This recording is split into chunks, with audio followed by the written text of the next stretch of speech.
fields its way toward the Earth right now. It'll come by first in 2029, and we'll see it up there. It'll be closer than our satellites, a thing the size of the Rose Bowl hurtling through the air. And then it comes again in 2036, and that's when it may get interesting. The debate over just how close it'll get is sparking some serious debate between Russian scientists and American scientists.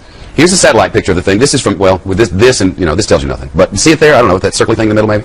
This was from 2004. It doesn't look very intimidating here. Both sides seem to agree that in 3 decades, the asteroid will fly very close to Earth. But Russian scientists warn that our planet's gravity could change the asteroid's path and set it on the collision course.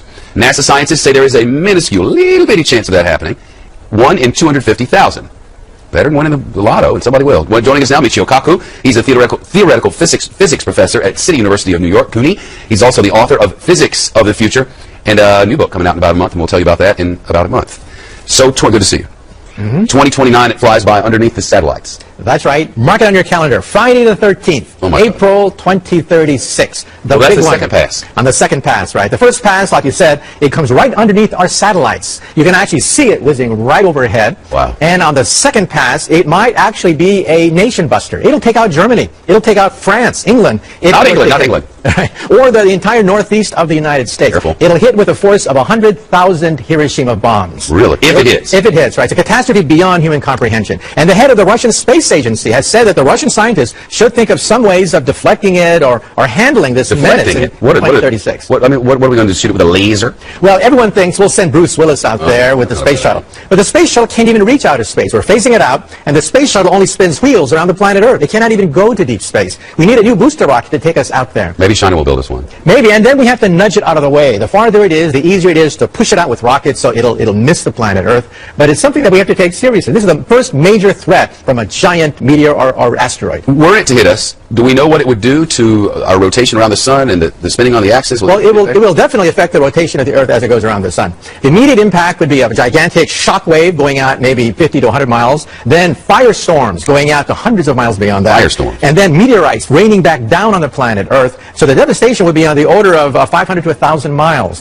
Think of a bullseye containing half the United States. That's the potential impact. And again, it's a very tiny probability, but we're watching it very carefully. Because the thinking among some of these Russian scientists is that the first time it passes, the gravitational pull of the Earth could pull it closer, and then on the second pass in 2036, the wild card is also the atmospheric disturbances. It's going to come right to the outskirts of our own atmosphere. Friction is going to take place, and that's unpredictable. We simply don't know how it's going to react as it whizzes through the atmosphere of the Earth, and that could affect the second pass, and that's why we're keeping our fingers crossed in 2036. 2 sets of fingers crossed. But isn't the world ending in 2012? The Mayan calendar seems to indicate.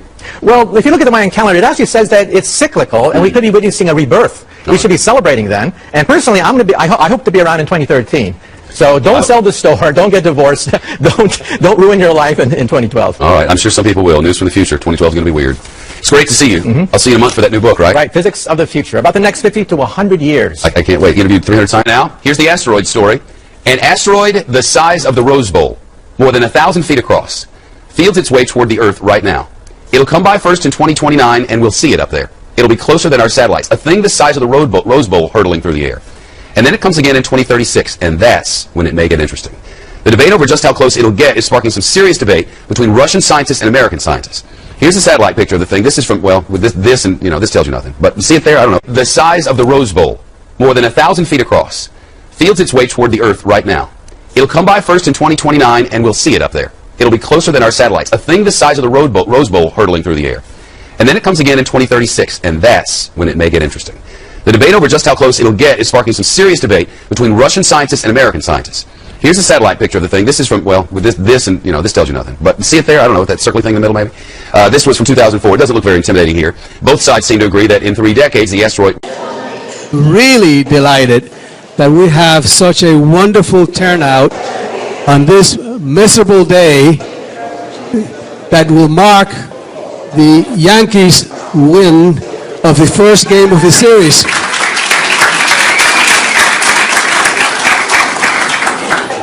For those of you who are new to the event, let me tell you a little bit about the presidential lecture series. We started this series in the year 2001, and the purpose of the lecture series is to showcase the tremendous talent of the faculty of the City University of New York. And the formula is very simple. In the fall semester, we invite one of the distinguished professors of the City University of New York or some national figure that has something to do with the City University of New York. And in the spring, we invite one of our own to be the presidential lecture speaker. We have a committee of faculty which is composed of Dr. Sheena Gillespie, Dr. Peter Gray, Dr. Kenneth Pearl, and Dr. Sassam Karimi. And if they're here, please stand up so we can recognize you. Those of you who are here, I know Sassam is here.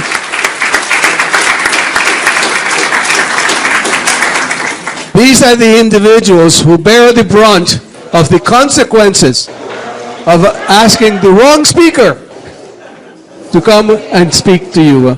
But they haven't missed yet. And frankly, I think that today we have one of the most popular, the first time that we have a television star among our midst, and the first time, well, maybe not the first time, because every academic senate you have one of those, but the first time we have one of the recognized 100 brightest people in New York City by New York Magazine. This is Professor Kaku, who is distinguished professor at City College, and he is a theoretical physicist and the Henry Samat Professor at the City College of New York and the Graduate Center of the City University of New York. He has taught for over 30 years, and he's a graduate of Community College of Harvard. You got it now, right? And now he's at the Harvard of Community Colleges, Queensboro, and he's earned his doctorate, obviously in physics, from the University of California at Berkeley. He's one of the founders of the string field theory. Now, you know about string theory. Maybe some of you may know some about it, but I know that all of you know about Star Trek, and all of you know about Beam Me Up Scotty, and all of you know about energy fields. So you all know a little bit about string theory. I really personally believe that Dr. Kaku is a contender and eventually will be a winner of the Nobel Prize in Physics because of his work. And I hope that that happens.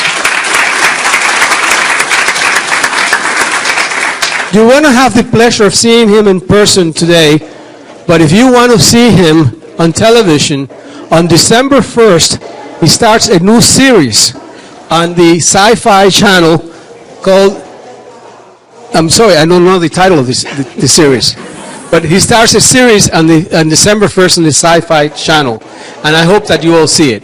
I was very interested in looking over the book, The Physics of the Impossible, because it addresses how science fiction technology will be something real in the future. And you can think about the possibilities. Think about somebody in the year 1901 thinking about going from New York to Europe in 5 hours.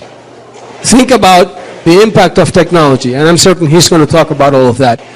But use a little bit extrapolation and look at what can happen in the future, and then look a little bit to the Star Treks of the world and see how somebody has imagined what can happen in the future. But that's all in our imagination. Let's talk to an expert. Let's talk to somebody who knows the theory behind all of that technology. Please, please help me welcome Dr. Kaku, please.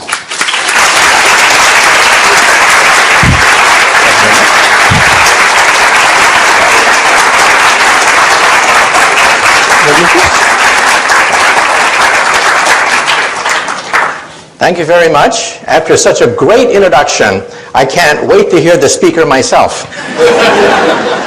Let me also say I have an admission to make. I have to confess that, yeah, New York Magazine voted me as one of the most 100 smartest people in New York. However, in all fairness, I have to say that Madonna also made that same list. So, how accurate could that list be? Now today I'm going to talk about the future, 20, 30, 40 years into the future. I've had the privilege to interview 300 of the world's top scientists. Now I'm a physicist. We're the ones who invented the laser. We invented the transistor. We created the electronic computer. We created television, radio, microwaves, MRI. We created the internet. We wrote the World Wide Web. And whenever we create something, we predict how our creation is going to proliferate through society. When we helped to invent the internet, one physicist made a prediction. He said that the internet will become a forum of high culture, high art, and high society. Well, today we know that 5% of the internet is pornography. But that's because teenage boys log on to the internet, not anyone here. Just wait till the grandmas and grandpas log on to the internet. Then 50% of the internet will be pornography. Let me also say that when I was just a little bit younger than you guys, I was fascinated by physics. For me, physics was the way to go. So when I was in high school, I went up to my mom and I said, "Mom, can I have permission to build an atom smasher in the garage? A 2.3 million electron volt electron particle accelerator." And my mom looked at me and said, "Sure, why not? And don't forget to take out the garbage." So I took out the garbage and I went to Westinghouse and I got 400 pounds of transformer steel, 22 miles of copper wire, and I built a 2.3 million electron volt electron accelerator in my garage. The magnetic field was 10,000 Gauss. If you walked by the magnets, it was powerful enough to pull the fillings out of your teeth if you got too close to my magnets. Finally, it was ready. I plugged it into the wall socket. It consumed 6 kilowatts of raw electrical power. I can hear the crackling of all the capacitors. And then I heard this pop, pop, pop sound and the whole house was plunged in darkness. I had blown out every single fuse in the house. My poor mom, she'd come home from a hard day's work, the lights would flicker and die. And then she'd say, "Where's the fuse box?"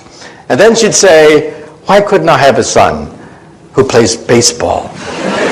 Maybe if I buy him a basketball. And for God's sake, why does he have to build these machines in the garage? And hey, why can't he find a nice Japanese girlfriend?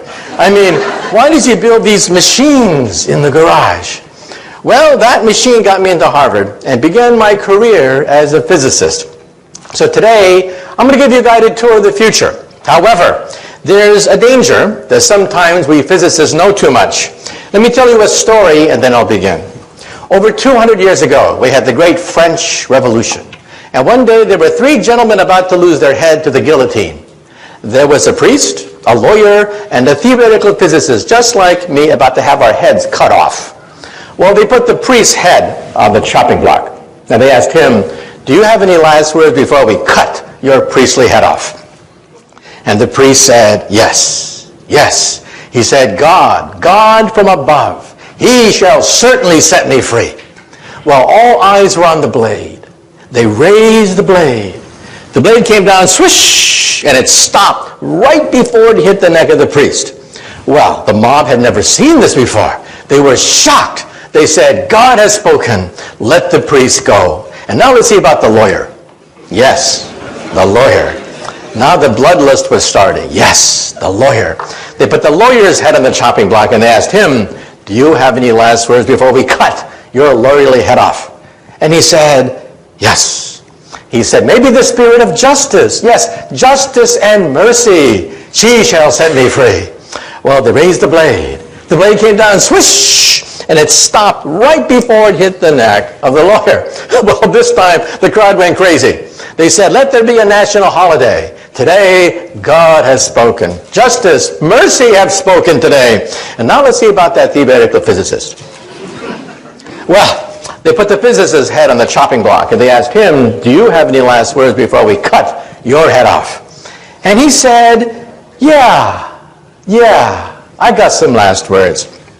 And he said, "I don't know too much about God. And I know even less about the law. But I do know one thing. If you look up, you'll see that the rope is stuck on the pulley. And then he said, if you remove the rope, the blade should come down real good. Big mistake. Big mistake. Well, the rope came down, the blade came down, and the poor physicist's head came down. And the moral of the story is, sometimes we physicists have to know when to keep our mouths shut. Okay? But nonetheless, let me give you a guided tour through the future. Because I've had a chance to interview over 300 of the world's top scientists. These are the people inventing the future. First of all, let me say that if you get cable television, you get the Science Channel. On the Science Channel, starting December 1st, as was mentioned, my book, Physics of the Impossible, is going to be appearing as a weekly TV series that I'll be hosting. Watch for it December 1st, every week after that. They call it Sci-Fi Science, Physics of the Impossible. So let's talk about that. First of all, how do we scientists know what's going to happen 10, 20 years in the future? How can we be so confident? Well, first of all, this is Moore's Law. On a log chart, you see that computer power doubles every 18 months. Now, what does that mean? This means that when you get a birthday card in the mail, you open it up, and there's a chip in it. And the chip sings, "Happy birthday to you." Well, that chip has more computer power than all the Allied forces of 1945. Hitler, Eisenhower, Churchill would have killed to get that chip. And what do you do with that chip? You throw it away in the garbage. Or look at this chart. You'll see that way back in the 1960s, NASA had almost no computer power. Your cell phone today, one cell phone today, has more computer power, according to this chart, than all of NASA when they put 2 men on the moon. This means that if cars obeyed Moore's Law, cars today would cost 10 cents. This means that when you park the car, you wouldn't even bother to put a quarter in the meter. The meter costs more than the car. So you wouldn't have to just park the car and walk away from it. So what does this mean? This means that by 2020, computer chips will cost about a penny. That's the cost of scrap paper. So we now know the future of the computer. The future of the computer will be everywhere and nowhere. Hidden in the walls, hidden in the fabric of our life, just like electricity is. Everywhere and nowhere. And this is the internet. We wrote the World Wide Web. The World Wide Web was written by a physicist to keep track of subatomic particles. And you can see here that the internet corresponds to prosperity. Where there is the internet, there's prosperity, there's commerce, science, finance. Where there's no internet, there's poverty. So one thing that we physicists do is we create something and then we simply give it away for free. So how will you communicate with the internet in the future? These are glasses that have full internet capability. You can download any website, any movie, do emails from these things, and they will also recognize people's faces. How many times have you bumped into somebody on the street and you say to yourself, who is this person? Jim, John, Jake, I know this person. In the future, your glasses will say, it's Jim, stupid, remember? You met him last week. Do you want to see his entire biography for you in your glasses? And let's say you're at a cocktail party. You're looking for a job, and you don't know who the heavy hitters are. In the future, you will know exactly who to suck up to at any cocktail party. Well, let's say you don't want to look like a refugee from Star Trek. In the future, the screen of your glasses, or use as like a jeweler's lens as an attachment to your glasses. Fashion models will be wearing these things. Young people will demand to have full internet capability, any video, any movie, any website, any music, downloaded via your glasses. Now you may say to yourself, wait a minute, maybe I don't wear glasses. No problem. In the future, they'll be in your contact lenses. These are internet contact lenses that we physicists are trying to build. Imagine taking a final examination. Ha! Immediately the light bulbs begin to flash, right? think of taking a final examination. You realize that in the future, professors are going to have to throw out their final exam because you can't simply record memorization on a final exam anymore. You'll have to convey concepts, principles, rather than memorizing the names of the crystals or the shapes of the minerals or whatever. Imagine full internet capability in your glasses. Well, we physicists are working on this even as we speak. Imagine, for example, going to a foreign country. You bump into somebody and they start to talk to you in a foreign language. No problem. In the future, you will see subtitles. Subtitles of a foreign language in your contact lens. And let's say you visit the ruins of Rome. It's such a big disappointment. You read about the great Roman Empire, and then you see all that's left, almost nothing left of the empire.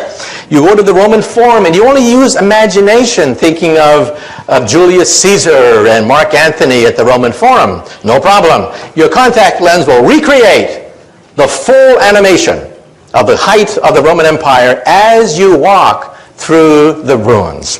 This is called augmented reality, not virtual reality, a mixture of reality with animation, with subtitles, with translations. Let's say you're driving a car. Your contact lens will give you exactly how fast you're moving, how much gas you have, and will even point out landmarks as you are driving. GPS, all of that, without ever having to leave the steering wheel of your car.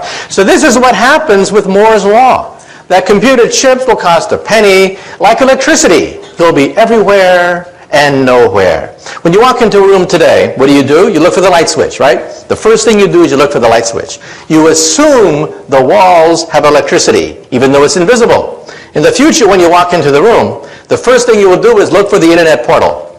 You will assume the room is intelligent. So this is your cell phone of the future. This is how you will communicate with others. One screen for any video, one screen for any website, one screen for any movie that's ever been done. You'll access the entire database of the planet Earth almost for free. And let's say you have a BlackBerry.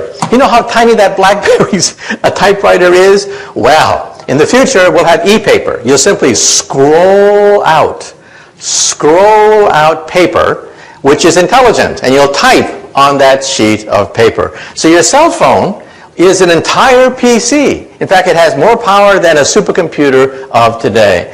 In fact, wallpaper will be so cheap that when you put up wallpaper, it'll be intelligent. Wallpaper will be as intelligent as your computer today. This is your living room of the future. This is how you will communicate with people. Let's say you're on a college campus, and let's say it's Friday night, and you do not have a date. We all know what you do. You get stone drunk. In the future, you go up to the wall screen, and you'll say, "Mirror, mirror on the wall, who's available tonight?" The wall screen will then contact all the other wall screens that are out there. The wall screen knows exactly the kind of person you like, physical characteristics, age, whatever, and hook you up to whoever else is looking at their magic mirror and saying, "Mirror, mirror on the wall." Then you'll go out and have some fun, come back to your apartment, and then you want to see a movie. So you'll say to the wall screen, "Mirror, mirror on the wall, we want to see Casablanca, except remove Humphrey Bogart's face and put my face instead." And remove Ingrid Bergman's face and put my date's face instead. Now, some people are a little bit afraid of this, but realize that when the internet was first created by we physicists, it was male, it was hierarchical, it was to dominate over the Soviet Union. Why did the Pentagon give us millions of dollars to create the internet? It wasn't so that you could email your friends. That's not why we physicists created the internet. It was created to dominate a nuclear war with Russia so we can communicate and rebuild America after New York City is in ruins, Los Angeles, Chicago are vaporized. That's how we're going to recreate America after World War III. Today, the internet is female. 51% of the users of the internet are women, and they use it to touch people. That's what it's all about. Technology looks frightening when you don't know it. But then you realize the whole purpose of the technology is to be female, to touch people, make contact with people. So the internet has flipped from being a warfighting device to be a device that allows you to communicate to all your friends. That dog, for example, on the left, is a cyber dog. It doesn't really exist. It babysits your kids, runs, barks. That dog does everything except pee on your carpet. Let's say it's Thanksgiving time and you're lonely because one son's in Australia, another one's in Russia. We're putting chips everywhere. Chips are going into toys now. Toys are becoming intelligent. This is causing a problem for the English language. A contradiction in terms called smart Barbie dolls. Another contradiction in terms is Microsoft Works. That is also a contradiction in terms. So again, any technology looks frightening when you first see it, and then you realize, hey, the whole purpose of this technology is to touch someone, to reach out and to touch people. This is your office of the future. Today, of course, your office is built around the PC, but why should that be? The PC of the future will disappear. The future of the computer is to disappear. Electricity has disappeared. We no longer see electricity. Intelligence will also disappear into the fabric of our lives. These are scrap computers. This is your office of the future. You'll scribble on a sheet that has full word processing capability, paint capability, and then you'll throw it away. And as you go from room to room, the files move with you. Your files are more important than the computer. The computer only costs a few pennies, after all. In fact, when you go shopping, today you have a barcode whenever you buy something. In the future, instead of having a barcode, you'll have a chip. The chip will cost less than the barcode of the future. And so this is how you will move from office to car, car to home, home to office. The software follows you seamlessly everywhere you go. This is your cubicle of the future. This is how you will operate. And like I said before, if you don't like to be in a cubicle, you just talk to the wallpaper. The wallpaper is fully intelligent with a screen, what have you. This is the car of the future. I had a chance to drive this car. This car has no driver. It is a driverless car. These cars have now driven hundreds of miles in the Mojave Desert without a driver. GPS is the secret to allow this car to drive. And for the Discovery Channel, they put me in the driver's seat. I started to drive the car, and then I went like this. Try to drive like this next time.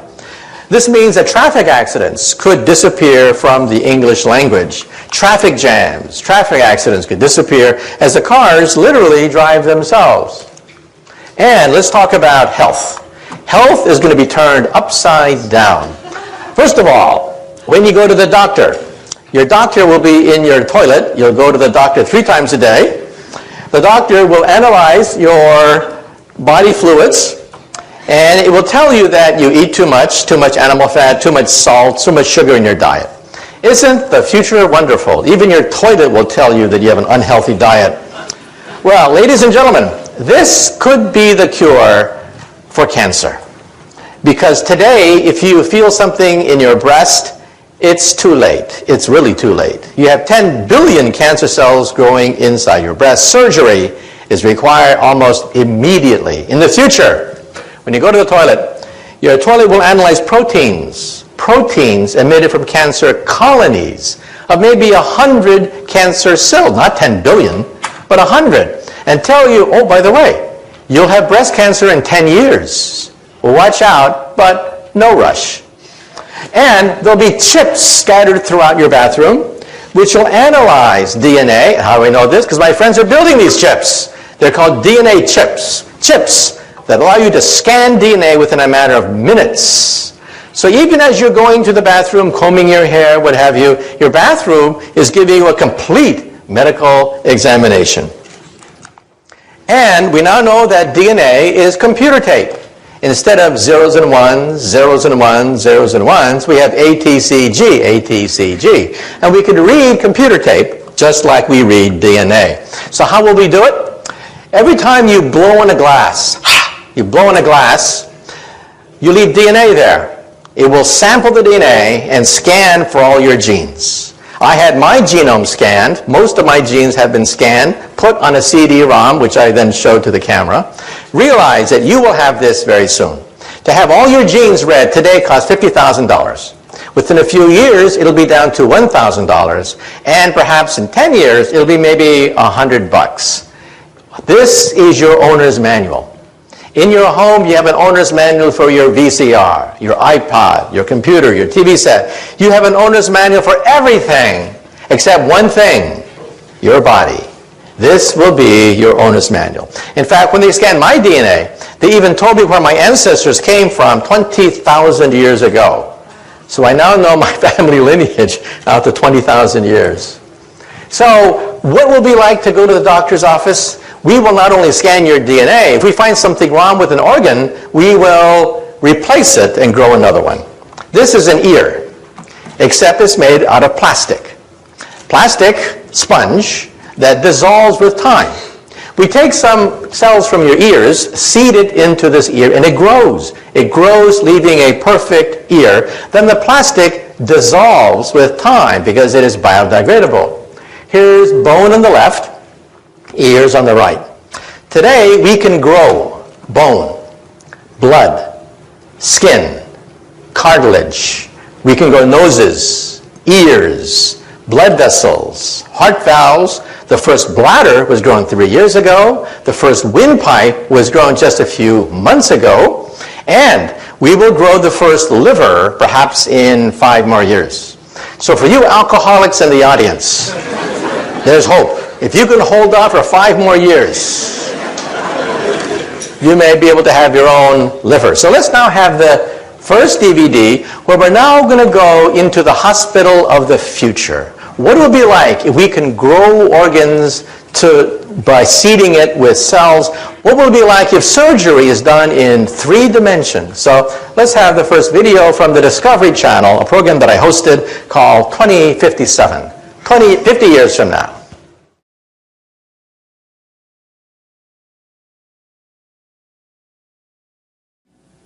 So, as computer power doubles every 18 months, it means that every aspect of our life, finance, commerce, health, is going to be turned upside down as we begin to realize that computer power can enrich our lives. This is the world's first bladder, a human bladder that was grown from a young girl's own cells and implanted into that young woman. That was 3 years ago, a development at Wake Forest University where we taped changed history. And within 5 years, we hope to have the first pancreas, the first liver, perhaps even the first kidney. These are the frontier organs that are now being looked at to be grown in the laboratory. The first windpipe was grown just 3 months ago, and in mice, we actually grew an entire heart. An entire mouse heart was grown just last year. And how is it possible? Because computer power means that we can sequence genes, we can put doctors in touch with each other. It has accelerated medical advances. And now, let me say a few things about artificial intelligence. Well, one day, will we have robots, the robots that we see in science fiction? Well, this can dance. In fact, Asimo can dance better than me. I had a chance to meet Asimo, and the question is, how smart is our most advanced robot? And can these robots even have emotions so that we can bond with them?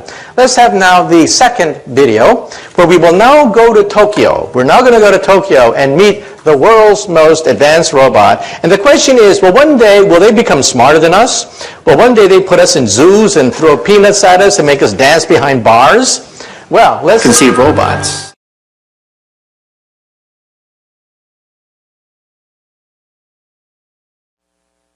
The question is, how smart are our robots?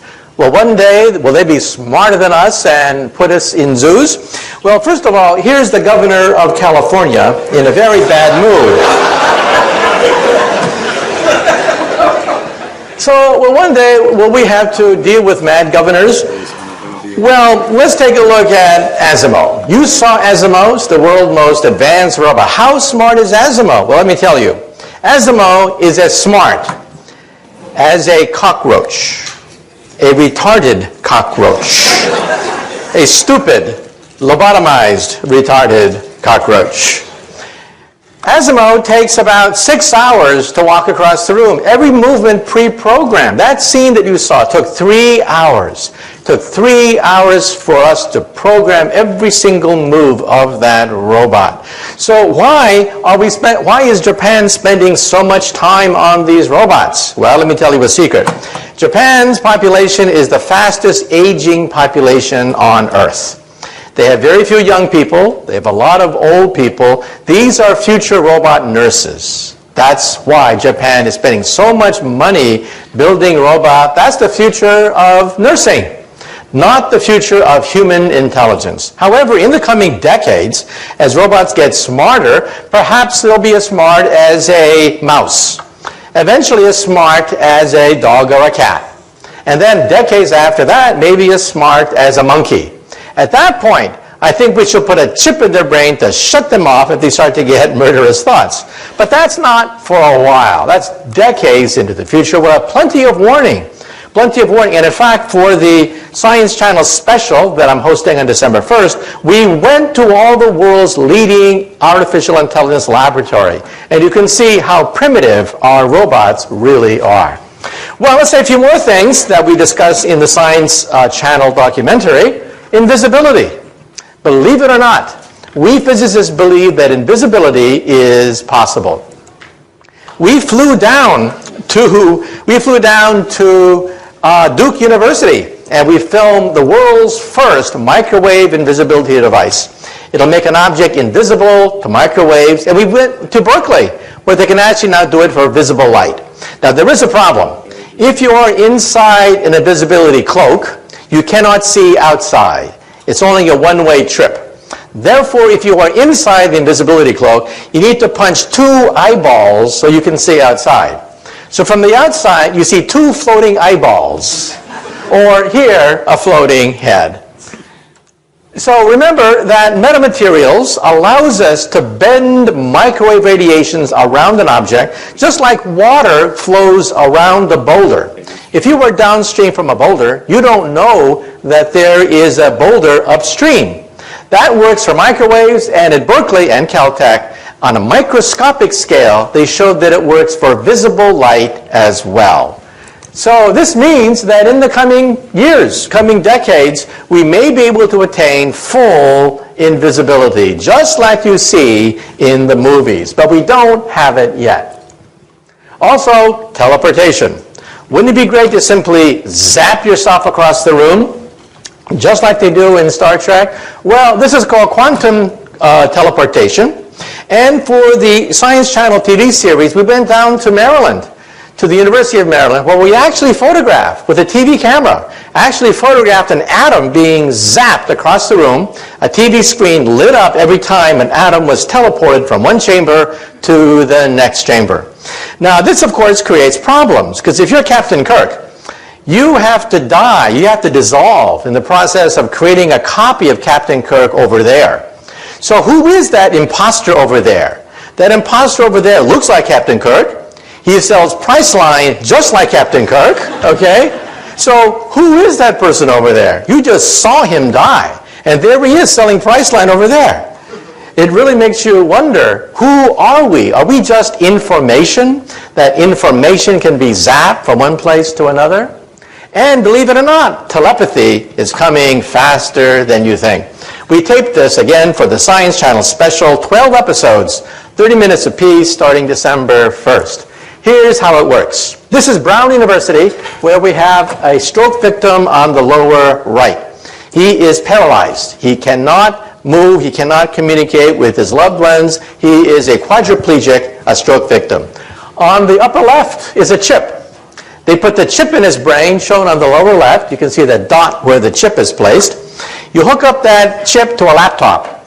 That person, who is now totally paralyzed, can now read emails, surf the web, answer emails, do crossword puzzles, do everything you can do on a computer, except this person happens to be paralyzed.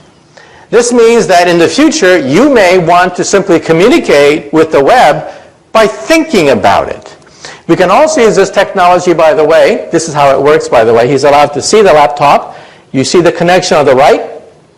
An electrode that connects to a laptop computer, the world's first direct link between the human mind and a computer. And also in Japan, they have very tediously mapped images of the brain onto an MRI scan and had a computer recognize them. We can actually see the outlines now, the decoded outlines of an object that you are looking at with your eyeballs. This means that when you are asleep and are dreaming, we may be able to photograph some of the dreams that you have. This has already been done at Kyoto University, not with dreams, but with a person looking at an object. A computer decodes the images on an MRI scan. We can now recognize, the first thing that was done was a horseshoe.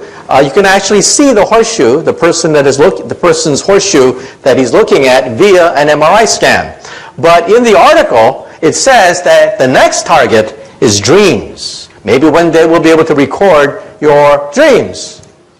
This is how it looks like. You have to put this thing on top of your head, but in the future, it may be invisible. It may be painless and invisible, and you'll be able to surf the web all by yourself. Also, we should also point out that we can actually use this for a lie detector test. When you tell a lie, your brain scan lights up like a Christmas tree. That's because first, you have to know the truth. Second, you have to create the lie. Third, you have to create the cover-up of the lie. And fourth, you have to analyze the consistency of the cover-up with all the other lies you've been telling all these years. That's a lot of brain power. And you can actually see that on an MRI scan. Now let me say a few things about the far future. So far, everything I've talked about is the near future. We're talking about 10, 20, 50 years in the future. Now let's look even farther. We went to NASA. And we visited the scientists who dream of one day building a starship. This, of course, is far beyond anything we can muster with today's technology. However, we actually interviewed scientists who believe that it may be possible to bend the fabric of space and time so that we can leap forwards across enormous distances, perhaps using Einstein's theory. This is a black hole. Black holes are not science fiction anymore. We photograph the accretion disk of black holes. This black hole lies at the center of a gigantic galaxy, NGC 4258. That dot you see at the very center is about 1 light year across. In the inside of the dot is a raging black hole. In fact, if you want to see a black hole tonight, go outside, look in the direction of Sagittarius. That is the center of the Milky Way galaxy. There's a black hole there, which in some sense lies at the center of our galaxy. So kids ask the question, if the moon goes around the Earth goes around the sun, then what does the sun go around? Well, we know the answer to that. The sun goes around a black hole in the constellation Sagittarius at the center of the Milky Way galaxy. Now, if you look at that black hole, it's rather disappointing. Dust clouds obscure the galactic nuclei. If you could somehow remove the dust clouds, then you would see a fireball. A fireball rise every night, perhaps rivaling the moon in brightness, with a raging black hole at the center. Unfortunately, dust clouds prevent us from seeing this huge fireball that by rights should be illuminating the night sky. And if you have wormholes, perhaps one day you may be able to even bend the fabric of time itself. This, of course, takes us into science fiction, but actually we do have a theory of time travel. Now, some of you may say to yourself, well, I've seen these time travel movies.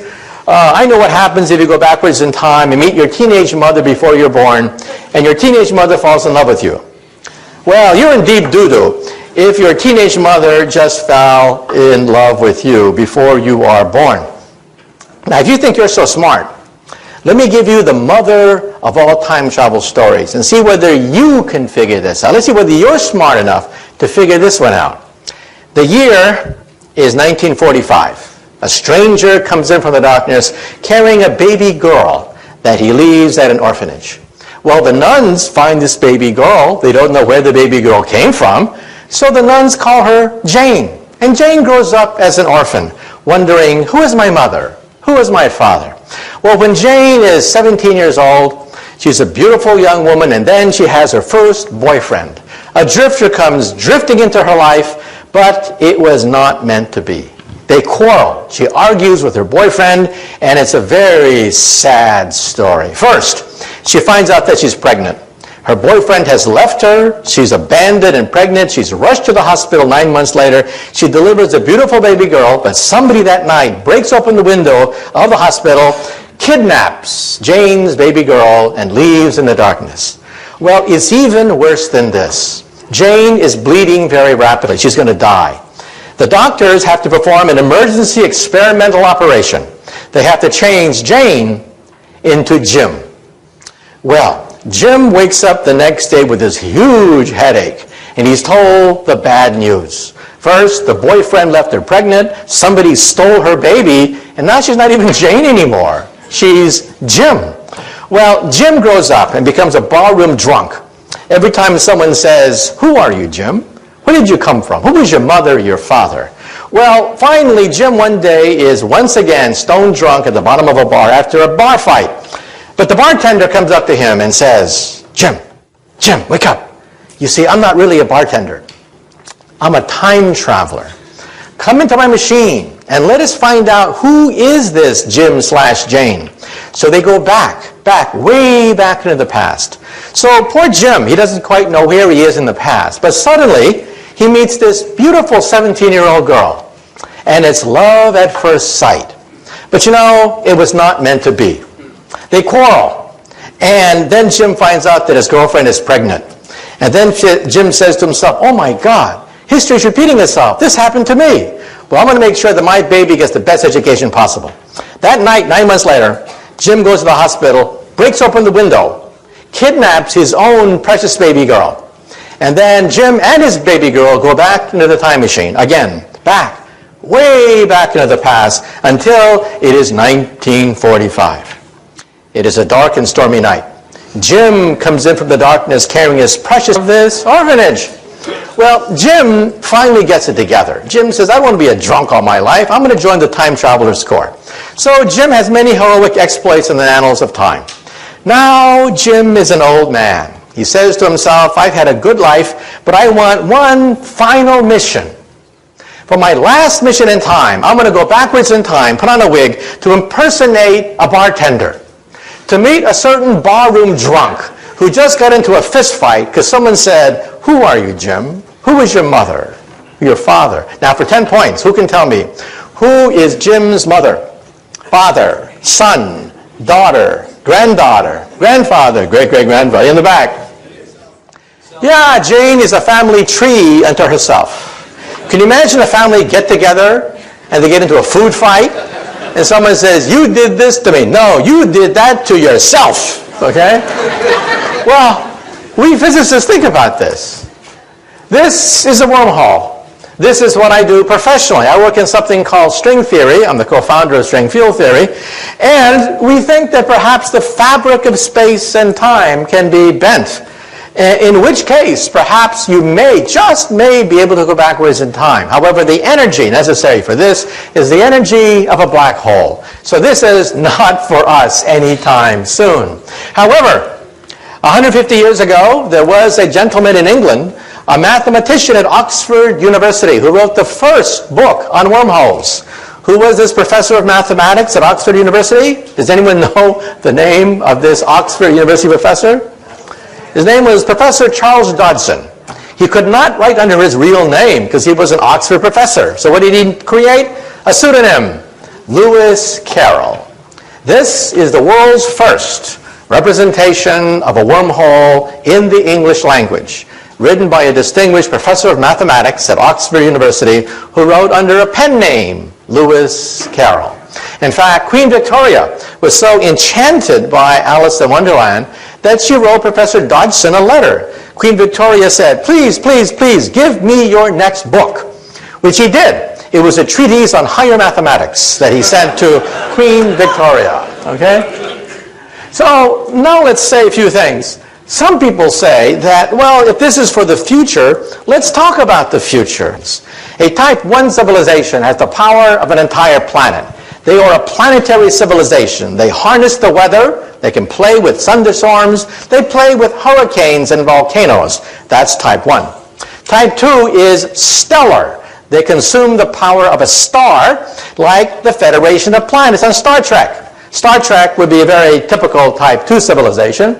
Type 3 controls the power of an entire galaxy, like the Empire of Empire Strikes Back. Once they had William Shatner on StarTrek.com, and he was answering all the questions of the Trekkies. The Trekkies would ask William Shatner questions like, what is the fourth dimension? What is antimatter? What is a black hole? And William Shatner was getting more and more frustrated. The people at StarTrek.com said, finally he got so frustrated he pounded on the desk and he said, damn it, I'm an actor. I know nothing about Star Trek. About the fourth dimension, antimatter. Get a physicist, ask me about Priceline, anything.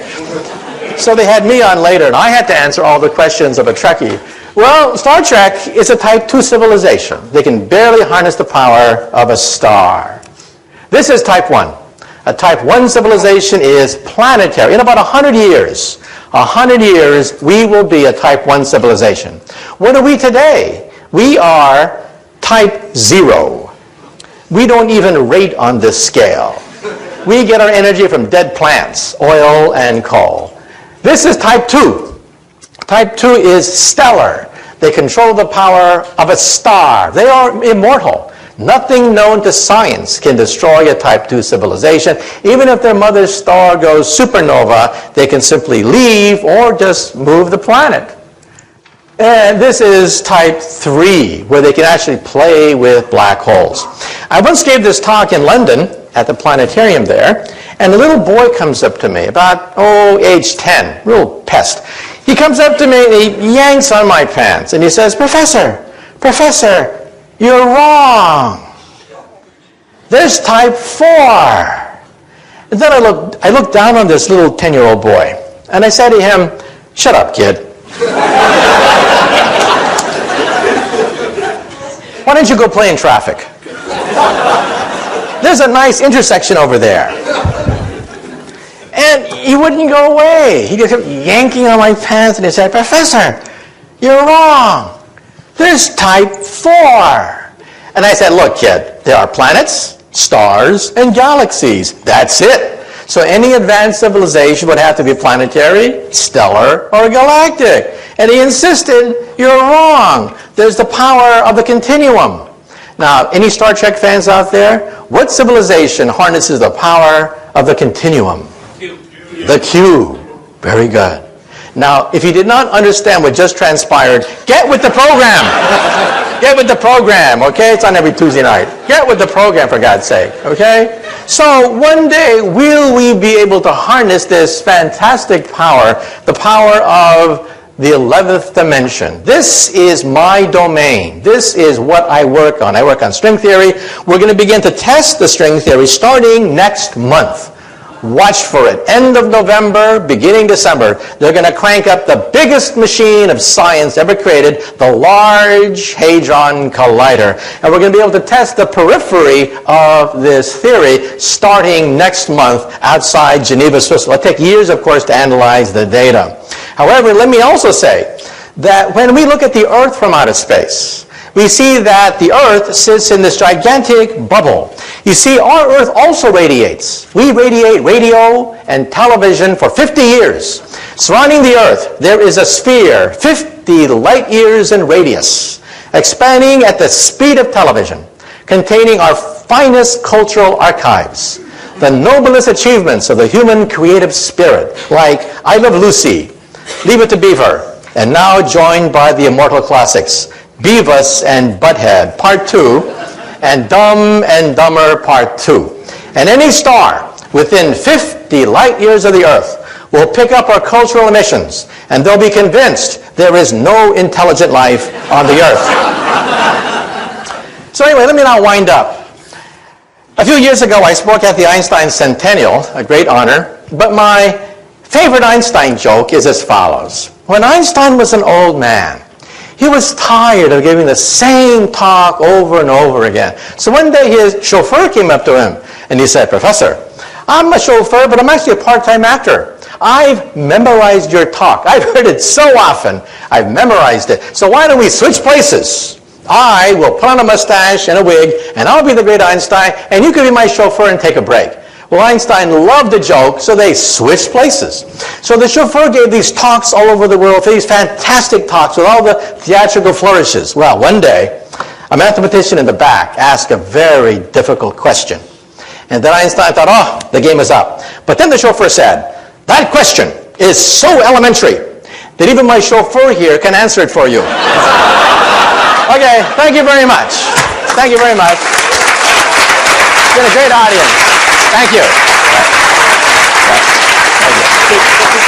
Oh, yeah, thank you, question. Yeah. A few questions.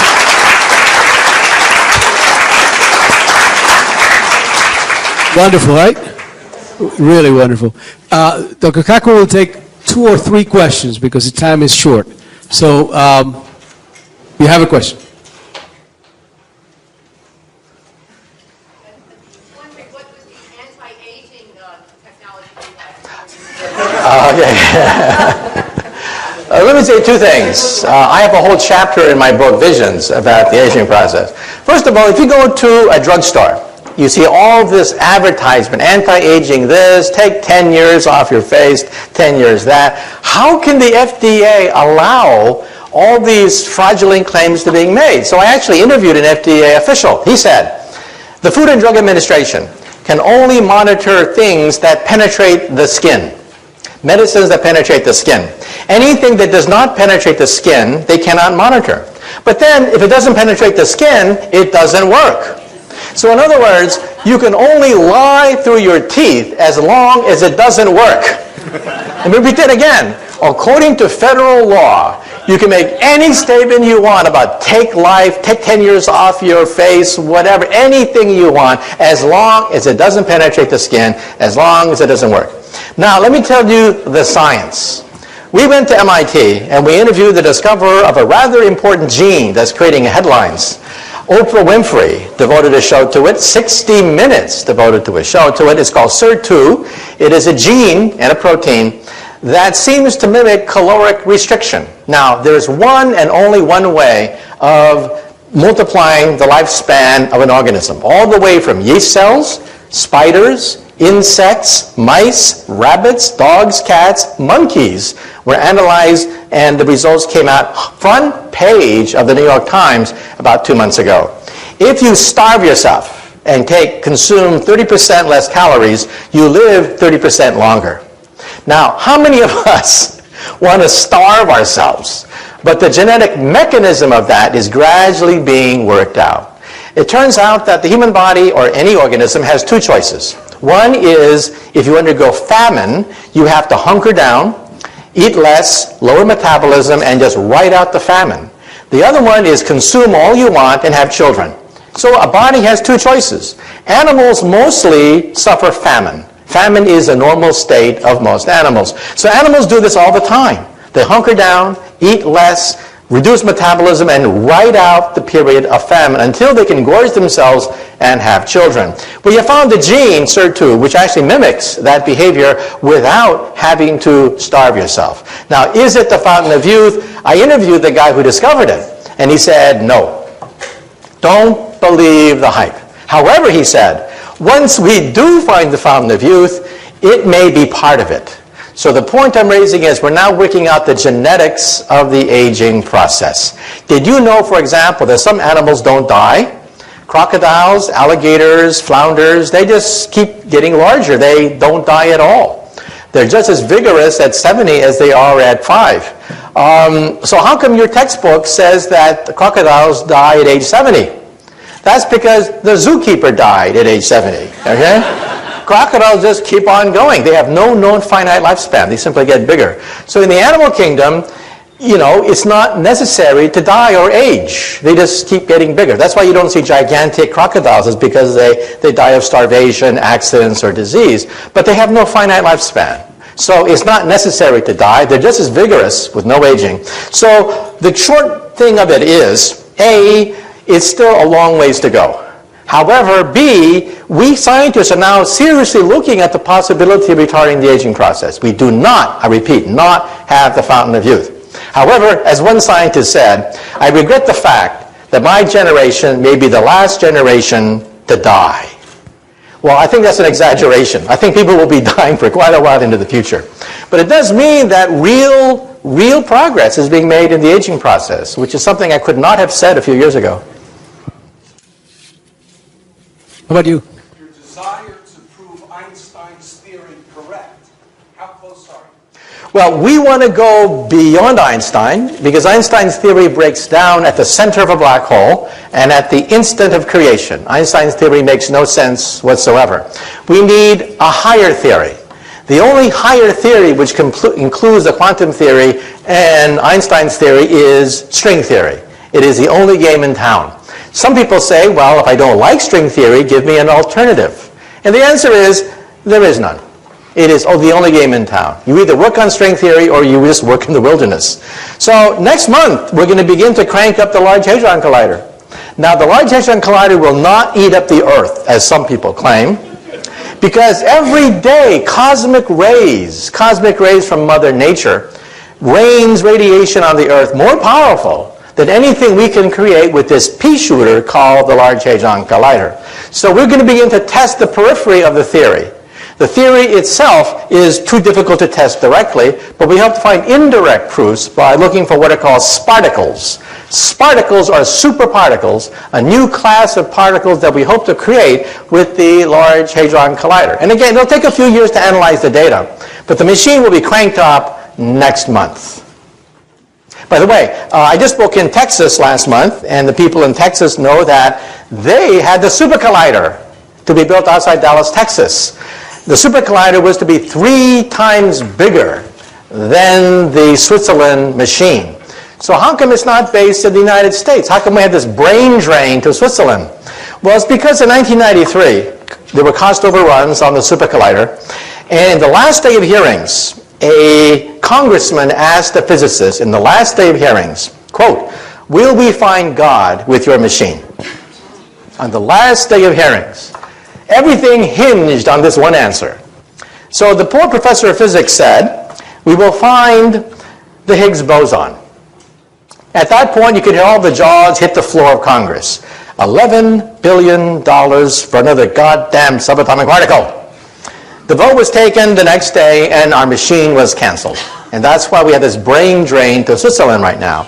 Since then, we physicists have been replaying that question over and over and over again in our minds. How should we have answered that question? Well, I would have said this. I would have said God, by whatever signs or symbols you ascribe to the deity. This machine will take us as humanly possible to his or her greatest creation, Genesis. This is a Genesis machine. It'll recreate on a tiny scale the most momentous event in the history of our universe, its birth. Instead, we said Higgs boson, and our machine was canceled. I should hope that the next time we get asked that question, we think about the answer a little bit more. Okay, one last question. Last question. About right there. I'm curious about ethics, and I wonder if, you seem like a really smart person, but some of that technology you described at the beginning in the hands of not so intelligent people seems like you could set up a big brother situation very quickly, like the doctor in my toilet and stuff like that. Okay, first of all, when people ask about 1984, I had a chance to go back to 1984, rereading it again when I was writing my book, Visions. And I realized something. The internet could have been a device like what happened in 1984. A device which monitors everything, knows everything. However, an event happened, and that is the Soviet Union broke up. The internet was a war-fighting machine. Secret, for the most part, devised by military scientists, used by physicists like myself. But after the breakup of the Soviet Union, the National Science Foundation did something rather momentous. They gave it away for free. For free, they gave it away. Today, it is impossible to recreate 1984 because the internet is everywhere. If the President of the United States were to try to ban the internet, the reaction would be laughter. people would just laugh at him. It's unstoppable. So I think 1984 is not possible. However, there was another book written around that time. And that other book was called Brave New World by Aldous Huxley. That's a book that we really do have to worry about. Because in that book was set 600 years in the future.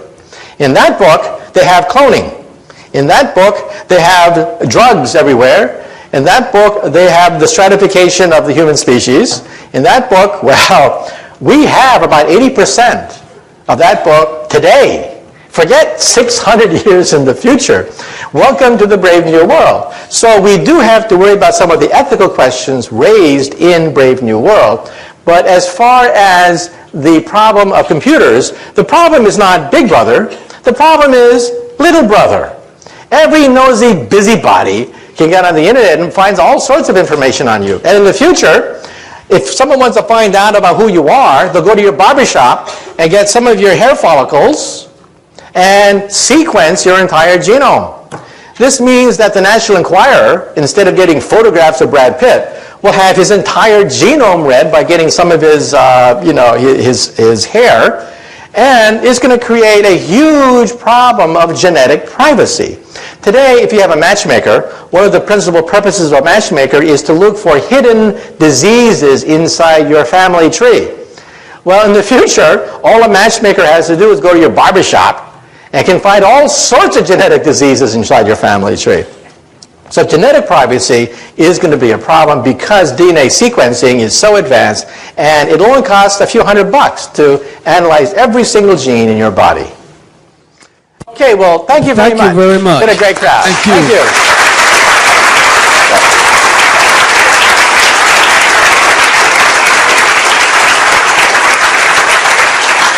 There are some refreshments outside, and I'm certain that if we do not overcrowd him, we might be able to have some contact or some personal discussions with Dr. Kaku. Thank you again for coming. Okay.